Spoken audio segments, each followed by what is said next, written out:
Hello, Captain Evil. Hello. You look nice. Thank you. You look very, What? What now? I look very what? Very- That's a good adjective, Steve Treviño. I'm just saying that you look very comfortable. You look very comfortable. It's a No one can see the elastic waistband on my pants. Don't give it away. you look good though. Thank and we're you. starting our episode. And it's like, I'm always in like a panic for these podcasts. Like I'm always like, oh my God, like, what are we gonna talk about? What's gonna happen? Oh, I thought you were like, they like me. They really like me. Well, no, but that too. I'm so insecure. Like I'm so insecure that I told you before, like one comment crushes me. And now you're like, oh, I am funny? No, I'll have 50 like, oh my God, we love you comments. And then I'll have one that's like, this is the dumbest shit I've ever seen. And then I can't sleep. Because I'm insecure. Oh, it's not that serious. But I'm insecure because I have divorced parents. Oh, the root of it. Just like that. Do you notice that, like, we don't even do a proper, hi, hello, welcome Oh, hi, to the welcome to the Steve show. Treviño, It's Captain Evil Steve podcast. Treviño and Captain We Evil. just, like, jump right in every episode. Well, no, because I'm like, okay, episode 1 came out and people, they loved it, but I also wanted to make sure that there were a lot of the questions were like, oh my God, so how does it happen with your in-laws and how do they feel about it? And so we've gotten a lot of that. Yeah. So then I start thinking about parents, and then I start thinking, you always think about, okay, why am I... That's a deep, deep well. Right. How am I? Why am I the way that I am? Right. Yeah. We know you're spoiled because Daddy Go right for Raymond it. always takes care of you. I was a pretty, pretty princess. You were a pretty prince. This woman has never heard the word no in her entire life. I don't necessarily agree with that. But I just want people to know that I absolutely love my in-laws. I just don't take no for an answer. Because your I've daddy. heard it. I just don't take it. Dude, like when we first started living together. So look, I'm not gonna sit here and say that your parents are like filthy rich, but they're well off. I would use the term. I grew well up middle off. class. No, honey. Well, no, because when But that's what I mean. No, Like, but she has no clue, dude. No, in She's like, elementary school. I grew up middle class, in a 3,000 square foot house. We had a lost my mic. pool. Hang on, I lost my mic. You want me to get it? I'll get it. I'll get into those pregnancy titties. They're the best. They're the best. They just keep getting bigger and bigger. Yeah. Just so you guys know, we're double mic'd. We have these microphones, and then we have the microphones just to make sure that we don't lose mic. So anyway, what are we talking about? Oh, this one here. Oh, I'm middle class with your 3,000 square foot house with your pool table. Wait, but I did not. That air was not hockey, my bro. This girl has, home. dude. This girl has an air hockey table. Like. Okay. By the way, if that gives you any idea how big their game room is, air hockey table and pool table. Right. So middle class. She grew up middle class. Right. So actually my parents both have their own businesses and are very hardworking and accumulated wealth over their time together. When I was in elementary I'm not sitting here saying that when I was in elementary school, I got my school clothes. Mom and I would go shopping for my school clothes. We would put them on layaway, and then I'd get them. And I agree with that. That when you were very young, as they were building their business, because obviously Rebecca, your little sister, my younger sister grew up very differently than I did. Very differently than you did. Yes. Because by the time your little sister was young, baby, they were already in the 3,000 square foot house with the pool table. So let's tell this story. Dude, this girl kicked so much ass in air hockey. Remember, we're in New York City. We're dating. We're at NYU, and she's like, "Let's go to this bar we always hang out with, right?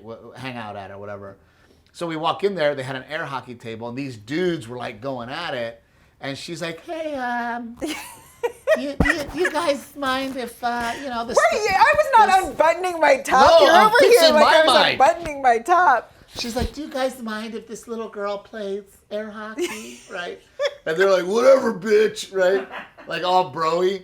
And dude, Renee is wrecking shop on these dudes. And back then I drank beer. She's like, yeah, my boyfriend needs a beer.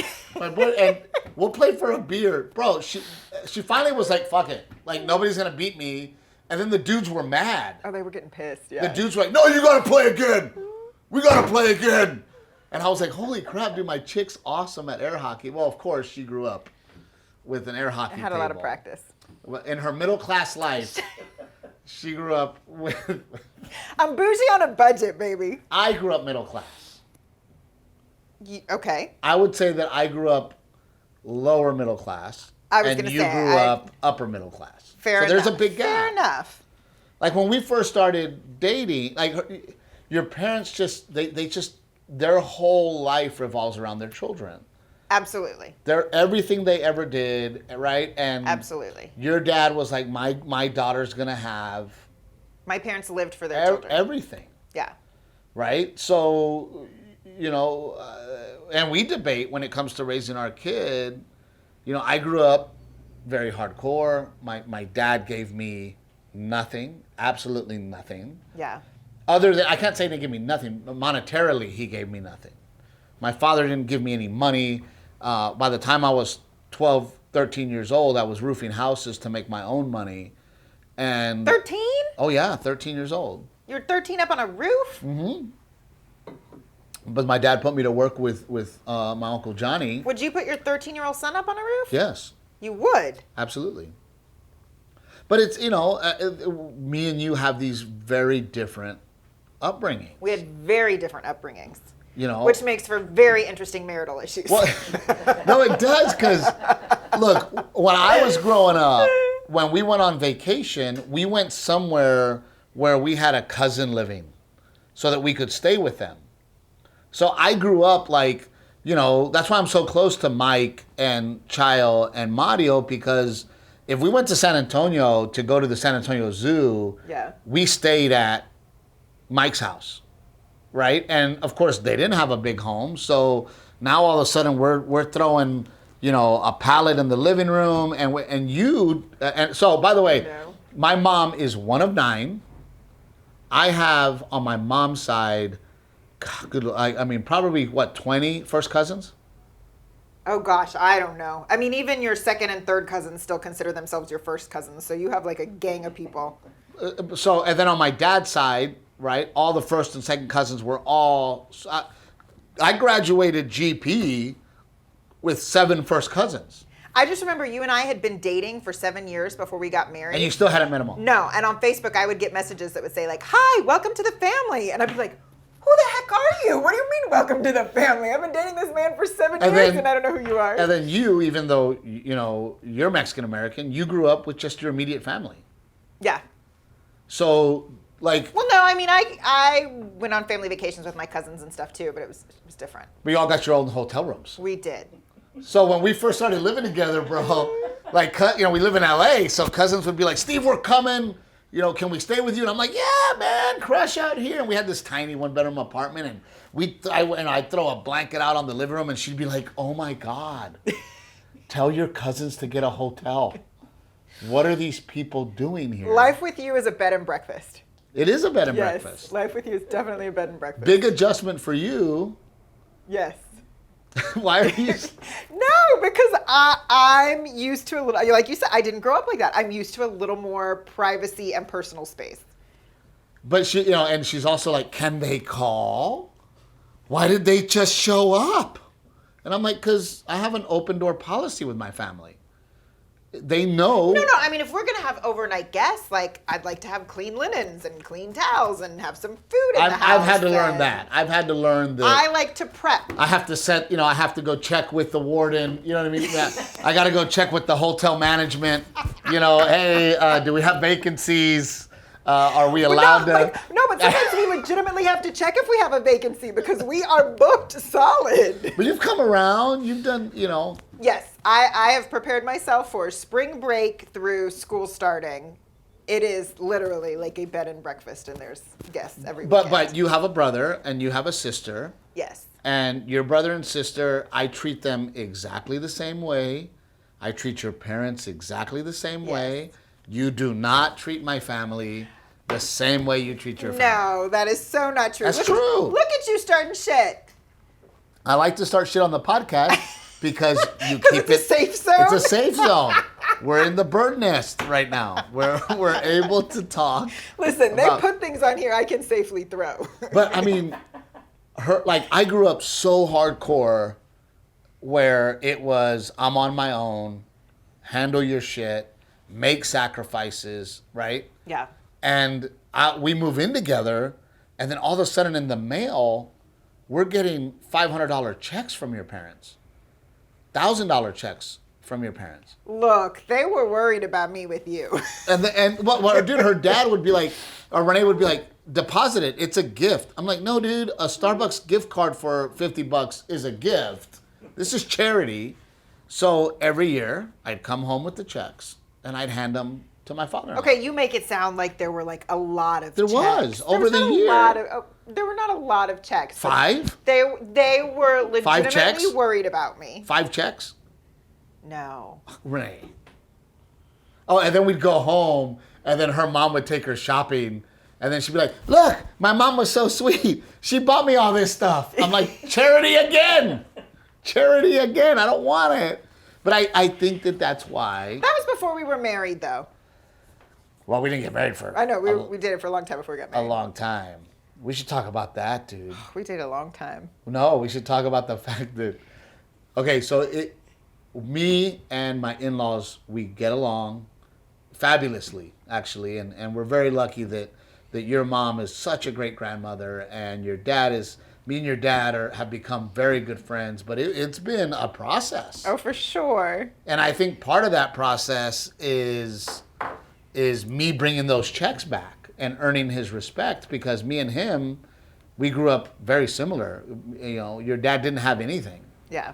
You know, so I mean, he'd be like, oh, by the way, middle class, Steve, use one of our cars when you come home. Middle class, just grab one of the cars. You act like they're Bentleys or something. My dad has like 3 cars that should have totally be in a. He has a classic Cadillac in one of his houses right now. Yes, he does. In one of his houses, okay. Right? Yes. He has a Chevrolet for the record, high country 3500. It's a $90,000 truck. He never bought himself a truck that nice until this last year. Because finally I took on the burden of his daughter.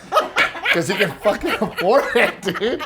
Finally, he's like, oh my God, I don't have to send checks to these fools. No, I just want to point out that we are like dissecting my family tree right now. You say we treat our families, you treat my family. No, we're going to get into my family too. Okay, I'm just making sure we're going to dissect equally. We're going to get into my family too. Okay. However, I think people are interested in how does that dynamic work with me being the one on stage talking about their daughter. Oh, yeah, for sure. Right? For sure. And I think that's uncomfortable. To who? To who? To my folks. Why? It doesn't bother me because I know you and I live with you on a daily basis. I know you and I know your heart. But when we first started dating, you and I were living in California. Our families are in Texas. They don't spend a lot of time with us. So a lot of what they are getting and seeing is not actually life with us. It's what they see on stage, what they see in a video, you know? No, and I get that. And so where your comedy started versus where it is now was a little rougher. That was a little tougher for a parent to swallow. I would agree, but a lot of the jokes were about you swallowing. And see how I did that? See how I did that? Don't set yourself up. You know better. No, and I get that, right? And I get that your parents have this feeling of like, oh my God, he's talking about my daughter. And yes, the jokes in the beginning were a little more rough. And I think it took you basically telling them, hey, if I don't have a problem with it. Yeah, they had to hear that a lot. My brother too. They had to hear it a lot that it didn't bother me, that I was okay with it. I think there was a significant portion of time where they felt like they needed to speak up for me on my behalf. But yes, and I get that, right? I get it too, because even I have girlfriends who even feel that way, so I can understand why my parents would. And I get that, But like I said, so over time, I think that our relationship has grown together as a family, right? Yes. And family. They needed to see that. Family is very important to me, and I think that I bring that. And that's the thing about mine and your relationship is that because I think that we're such different people, we bring so many different perspectives to our marriage. Yeah. Right. You know. So. But we've also talked about, you and I, how we sometimes in hindsight we wish we would have gotten married sooner and not waited 7 years. Oh, not because it so much would have made a difference for you and I, but for our families and absolutely. that dynamic. And you know, to get nice pots. When you get married, you get nice pots and pans, dude. Nice shit. And if I would have known that there was a bunch of nice shit at weddings, that we wouldn't have struggled so much with all the crap. Ones, by the way. Yeah, we do need Time new for ones. new pots and pans. But I do want to tell the story. So, okay, first of all, dude, you ruin every surprise. If I'm trying to do something nice for Renee, she is such a freaking FBI agent that she will fuck up every surprise. One of the surprises, you were going to one of them, like which one? You were going to Australia, so I went and bought you a Tiffany's necklace to remember me, right? So you wouldn't bone other dudes, right? Not just a nice gift, definitely an ulterior you were motive. going over there to work with Gerard Butler, so you would have preferred I got a tattoo with your name on my arm. right? So I put my name on the little thing so that when Gerard Butler's on top of you, Okay. I mean, dude, she's working with the 300 guy, Mr. Abs, in Australia. So anyway, I'm going to get her this gift. I'm going to surprise her with a kind of a going away gift. He's clearly not my type, babe. Dude, and that was funny. That was good. I'm proud of you. You've gotten funnier. You have to admit that being married to me and being around constant comedians, you've gotten funnier. Actually, one of your cousins told me that. She said, Renee, since you've been married to Steve, you've gotten really funny. Yeah, we do that. My family does that for our spouses. So I'm going to get her this gift. And first of all, she won't leave me alone a long enough time to go get it. So I'm like, all right. I go, hey, I'll be right back. And then she's like, where are you going? What are you doing? And I'm like, I'll just be back. I'm going to go get ice. And she's like, ice? We don't need ice. Let me check. We've got plenty. I'm like, which was such a bullshit. What, you couldn't think of anything better. It's not that I ruin the surprises. It's such a really terrible I'm going to get ice. Or how about? Meanwhile, you have to run all the way to Pasadena and back. How did you know it was in Pasadena, you savage? Because I know where the store is. Wow. Bro, she's like, where are you going? So I'm like, you know what? Fuck it, dude. I'm going to Pasadena. I bought you a necklace. Which, by the way, she has never worn it. That's not true. I think Gerard Butler's wearing it as a bracelet right now. So I gave it to him to remember. So then, all of my cousins on the Trevino side that were very close in my age and that were very close to me, we have this big Christmas Eve party, and most of the proposals happen at that Christmas Eve party. Right? That's like a family thing? Yes. I didn't know that. Who's gotten married at a Trevino Christmas Eve? Kimberly, Tim, I mean, everybody proposed. So anyway. Oh, I didn't know it was like a family. And by the way, dude, she's so bougie that she was like, are we getting married or not? And I'm like, yeah, I'm working on it. Well, these are the rings I like. Like, not even go pick out your own ring. No, listen, it had been 7 years. Let's be real. It had been 7 years. And I basically said, it's going to happen by the end of this year or it's not. Oh, she did. She put the hammer down. You're going to figure out how to get a ring by the end of the year. She's like, I'm tired of living in sin. But you're going to figure it out. I've been living in sin. I'm going to cash daddy's checks and leave. That's the problem, dude, is that she has options, and she's always had the options. Women without rich daddies sit it there and go, I have to put up with this shit. There's nowhere to go. Nobody's going to bail me out. Renee's my dad made sure that. He was just sending me a little lifeline, letting me know. Just letting you know, hey, you need to leave. I got you, fool, right? So anyway, dude, I'm like, I'm all nervous about it. And any man that's ever proposed, it is the hardest thing in the world to do. Wouldn't you say that I am very fearless? Yes. Almost to anything. Yeah. There's nothing scares me. Walking on stage, nothing scares me. Yeah. Dentists scare me. And then this feeling of having to propose was like, I don't know how you guys were, fellas, but it was nerve-wracking, right? So I buy the ring, And by the way, Dad and Sarah helped me buy the ring, and I've got the stupid ring. We're driving from LA. By the way, I've always said that the engagement ring was a man's idea to buy another year. You know what I mean? The engagement ring was like, here, can you just shut the fuck up for a year? Here, just shut up. Will this get you off my back for another year, at least, right? Because, I mean, how many times do you meet people and they're like, we've been engaged for 4 years. And you're like, well, he's buying time. So we're driving home from LA to Corpus, to Portland. And then Renee goes, God, it's Christmas time. She goes, it's so fucking cheesy that people propose on Christmas Eve. I'm like, oh my God, dude, like I have this stupid ring. That was the plan, and she's already shitting on it. So I'm like, all right, okay, change of plans. We're not proposing Christmas Eve. So, okay, by the way, so then I at this point, I don't think that her parents still didn't like me. They liked me, they weren't in love with me. So I go up to her dad, like you're supposed to, and I'm like, hey, Raymond, I bought this ring, and I'm thinking about marrying your daughter. Most dads are like, oh my God, welcome to the family. This is great news. We're gonna have a great wedding. Most dads.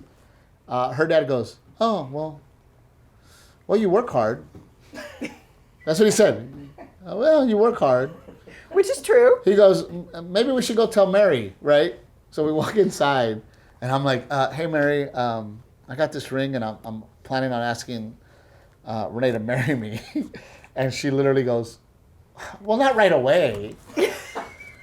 Like, that's what I got from my in-laws. He works hard, and, well, not right away.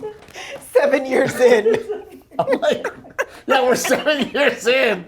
And she's like, can we let Renee think about this shit? I'm sorry, I'm crying. You're crying because you decided to marry me? Because your parents were right? No, because it's really funny. So I'm like... I mean, we can laugh about it now because they really love you now. But back then, it was still sort of a shit show.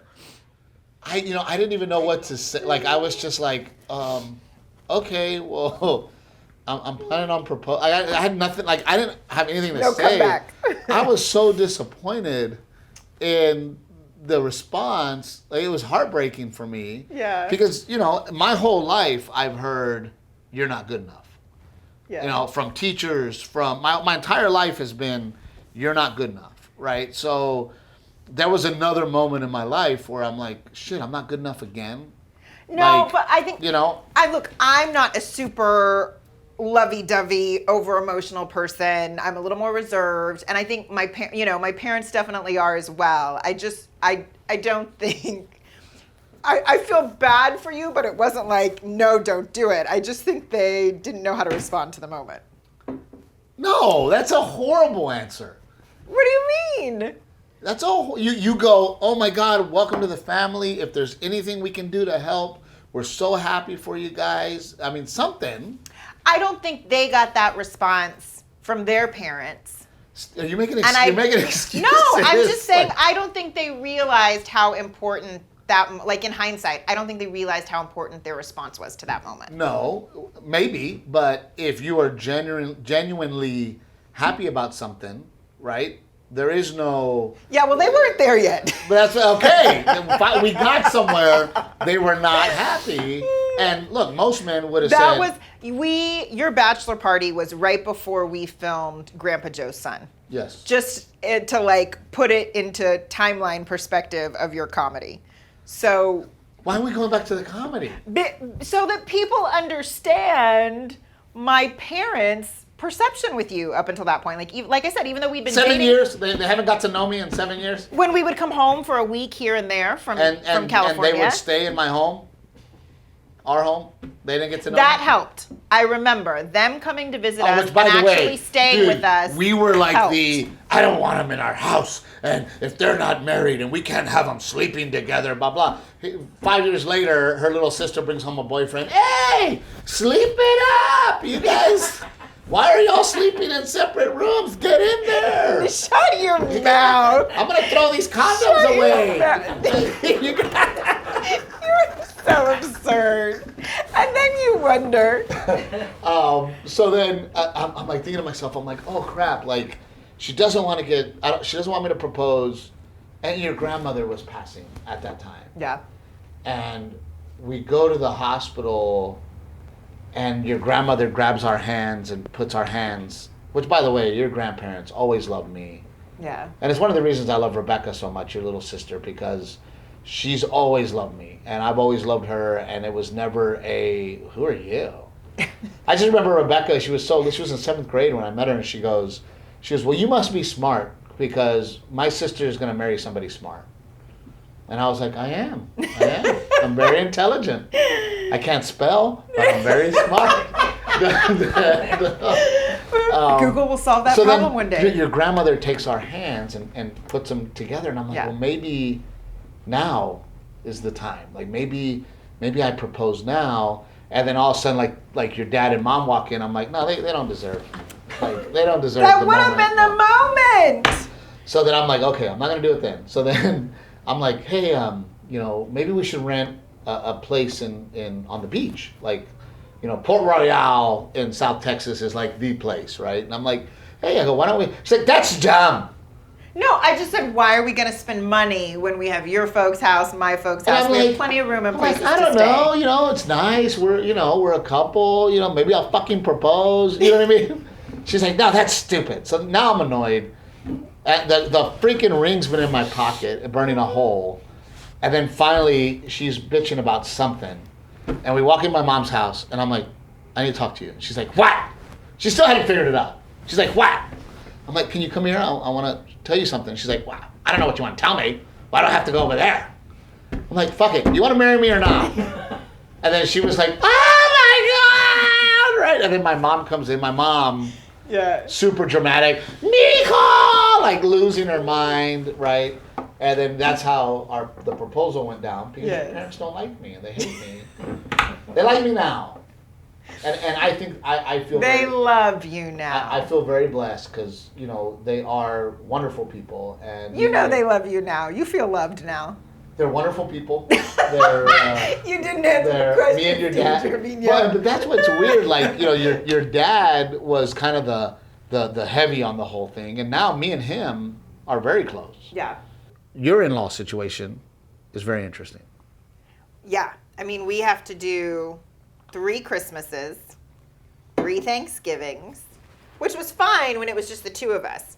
But now that we have Garrett, it's a little trickier. But even years later, your mom and your dad would still prefer to not be in the same room. Well, and people don't realize that, Gregory Portland is a very small place, and that all of our parents live in the same town. Yeah. Which a lot of times couples are like, oh my God, you're so lucky, right? You go home and you get to see everybody, and I'm like, no, I'm not. You can never make everyone happy. There's no way they're all going to be happy with how you chose to divvy up the time, especially now that there's a grandson. Well, and your parents are very protective of their time because, like you, they weren't used to the big Christmases and the big Thanksgivings. So, they want to do their own little thing, which is boring for me. I like the circus. Well, but then your parents want to do 2 separate circuses. I mean, it's still hilarious to me that my parents have been divorced for 30 years, maybe more, 30-something years, and they can't be in the same room. Like, it's unbelievable. Well, and even for my folks, like if they want to invite them over, then it's like you're taking sides, right? Right, like so if it's you like, are we going to invite one and not the other, so that you invite both, but then neither one of them is really going to come. And then my mom sees my stepmom, and she's like, oh, that fucking bitch is here. That bitch is here. I got to go. I don't want to see that bitch. And you're like, dude, you guys have been divorced. Yeah. For 35 years. No, and then can you be civil? If your mom and I go get a manicure pedicure, and then I don't go do that with your stepmom. Oh, then it's a whole thing. Then that's a whole thing too. It's a whole thing. It's tricky to navigate. So, you've got my mom, who is super energetic and likes to be around and likes to shop with you. That's her role. Your mom always says, you and I are both Virgos. Which, by the way, my dad is like, hey, your mom's like your wife, and I'm like you, and we didn't make it. So you're not gonna make it, buddy, right? And I'm like, maybe I'm not like you, and maybe my wife's not like my mom. But so you guys totally get along, right? Yeah. And then my stepmom. Your mother and I share a lot of similar interests and hobbies. Mom is the only one that can buy you something and nail it. Like my mom's the only one that buys Renee a article of clothing, jewelry. Well, because a lot of times it's something she bought It's for hers. herself, and then she decided she didn't want to keep it. She's like, mija, these pumps are 8 inches. I'm used to 6. You want them? I bought them for me.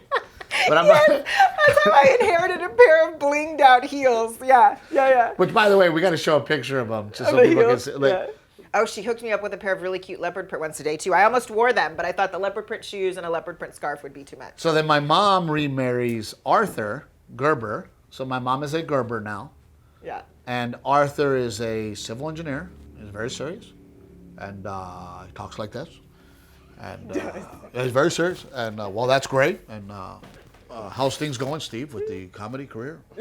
That's Arthur, right? Very, very serious. And then my mom is this potty mouth diva 70-year-old. Fucking shit, Arthur! Like she's always yelling, Arthur! Yeah. Fucking shit, Arthur! So Arthur Arthur buys my mom a Christmas gift. And it's big, right? It's big and it's under the tree. And Arthur's like, Dora, I think you're really going to like this one here, Dora. I put a lot of thought into it. And you're really going to... It's gonna really do it for you, Dora. You shouldn't have hyped it up so much. He did hype it up. So mom's over there in front of it because mom's very dramatic, right? And mom has to have the whole family watching and everybody's over and she starts opening. I think that's where you get it from. You think so? Yeah. Yeah, because dad's very quiet. Yeah. It's very serious. Dad, you know, I remember last year at Schlitterbahn, my nieces go, oh my God, we saw Grandpa Joe smile. Like, it was a big deal. They were like, oh my God, Grandpa Joe smiled, right?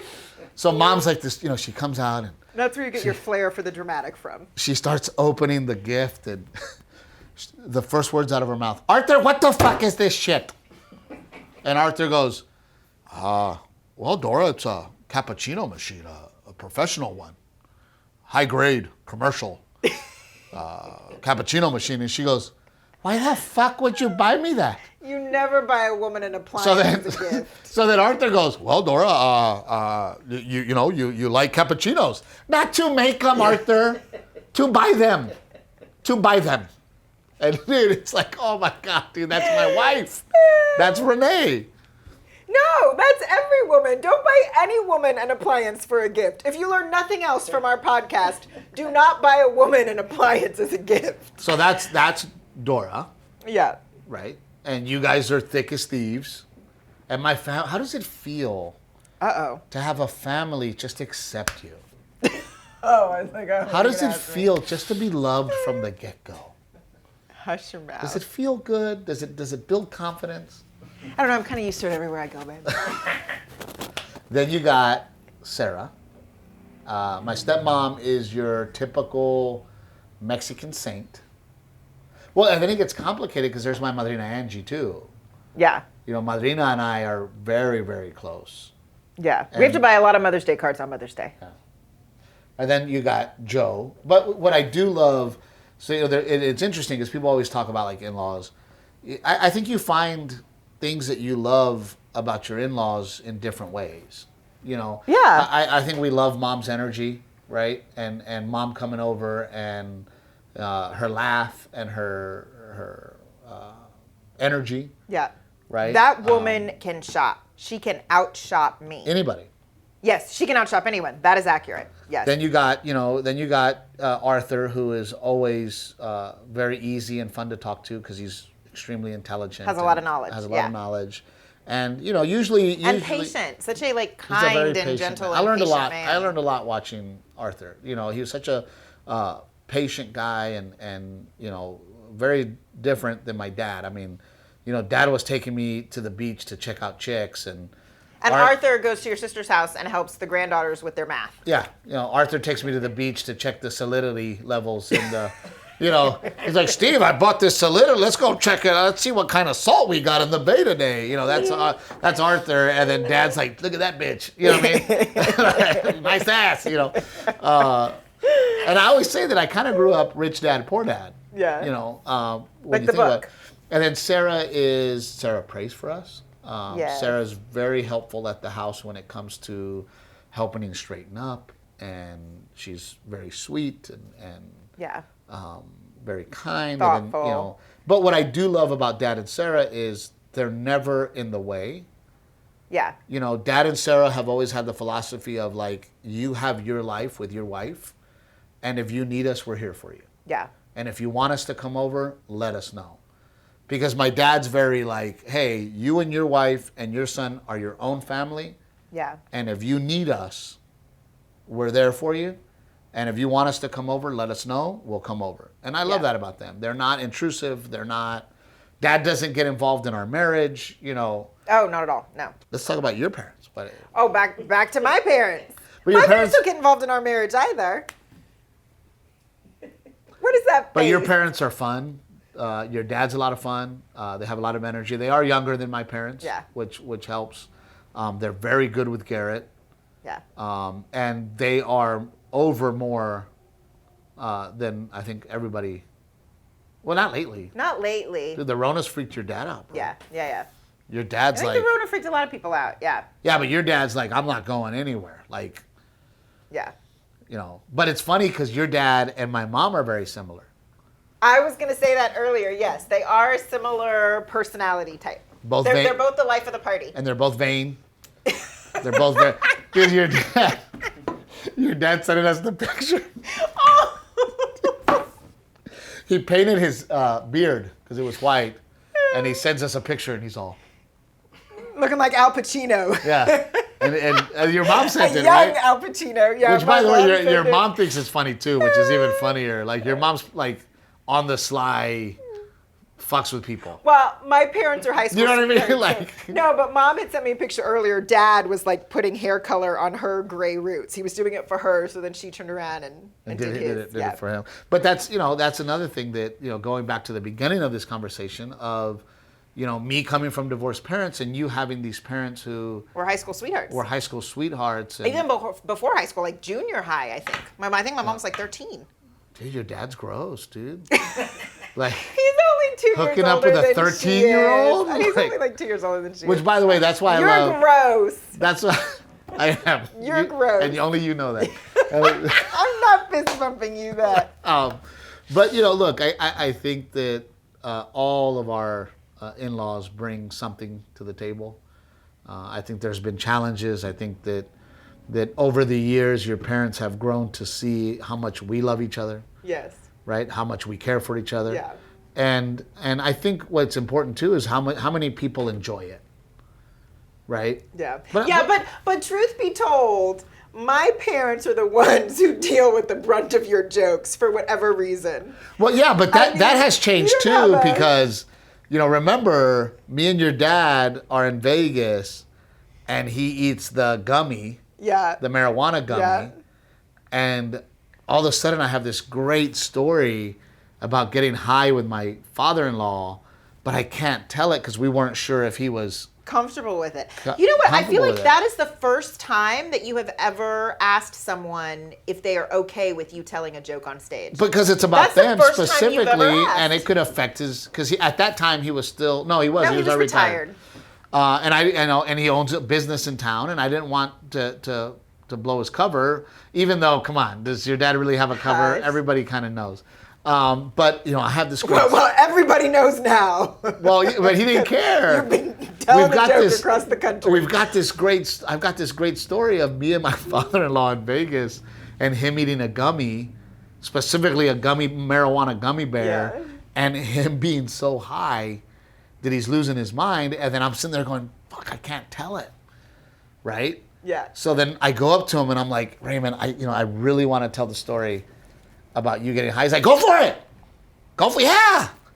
Which, by the way, now we have the... Hadn't you, like, told it once before? Or you had asked him if you could tell it, and he said yes. But remember, he hadn't seen it yet. He hadn't seen it yet, And right. then you went home, and you had his permission to do the joke, so you did the joke. Well, the priest at their church at the time, or the secretary from the church at that time, was at your show and saw it. And my parents run into her in a restaurant having lunch with the priest. I guess... And they like pull my parents over to chat. And she starts asking my dad about the gummy bear joke in front of the priest. Apparently, is that real? Yeah. You like to get high? Yeah, my poor father, like... By the way, don't even get me started with that priest. I don't even know if it's that one or not. Bro, so... He's my favorite. Of course. Because he's a... Dude, let me tell you this. When all... And I told Renee, I go, watch. When all the men come by after church to shake hands, right? Right? He'll grab your hand and he'll move you on, right? He'll be like, oh, bless you. And then he moves you on. And then if an ugly girl or an old lady comes, he's like, okay, he moves them on, right? Right? Like trips them and like pushes them. Dude, shut your mouth. Anytime it's a young girl like Renee, a good-looking girl, he's hugging them. Oh, come here. Shut your And I'm like, mouth. Renee, watch.